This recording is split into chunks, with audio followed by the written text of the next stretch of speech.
சட்டப்பேரவையில் அமைச்சர்கள் ஒருவரை ஒருவர் பார்த்து வினா எழுப்புவதை பார்த்தால் டிக்டாக் வீடியோ போல உள்ளது என்று தெரிவித்துள்ள தமிழிசை சவுந்தரராஜன், மேகதாது அணை நிலைப்பாட்டில் கர்நாடக முதலமைச்சர் சிவகுமார் கூறுவது பொய் என்று சுட்டிக்காட்டியுள்ளார். அமைச்சர்களை எதிர்க்கட்சி தலைவர் சொல்வதும், எதிர்க்கட்சி தலைவர்களை அமைச்சர்கள் சொல்வதும் ஏதோ இந்த டிக்டாக்ல போயிட்டு இருக்கே தவிர ஒரு ஆரோக்கியமாக போகிற மாதிரி எனக்கு தெரியல. ஏற்கனவே நான் சொன்னேன், லாட்ரியில் நீ எவ்வளோ வாங்கின, நீ லாட்ரி அடிச்சா, நான் லாட்ரி அடிச்சேன்னா, நீ எத்தனை கார் வச்சுருக்க, நான் எத்தனை கார் வச்சுருக்கேன், நீ எத்தனை நிலம் வச்சுருக்க, நான் எத்தனை நிலம் வச்சுருக்கேன். ஆக அரசியல் ஒரு ஆரோக்கியமாக போக வேண்டும் என்பது ஆரோக்கியம் இல்லாமல் போய்கொண்டு இருக்கிறது என்ற கவலை எனக்கு இருக்கிறது.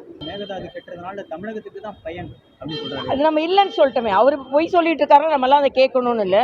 எங்கிருந்தோ நம்ம ப்ரெஸ்ஸில் பொய் சொல்கிறாரு அவர். அதனால் மேகதாதுவை பொறுத்த மட்டில் எல்லோரும் சேர்ந்து தான் எதிர்ப்போம்.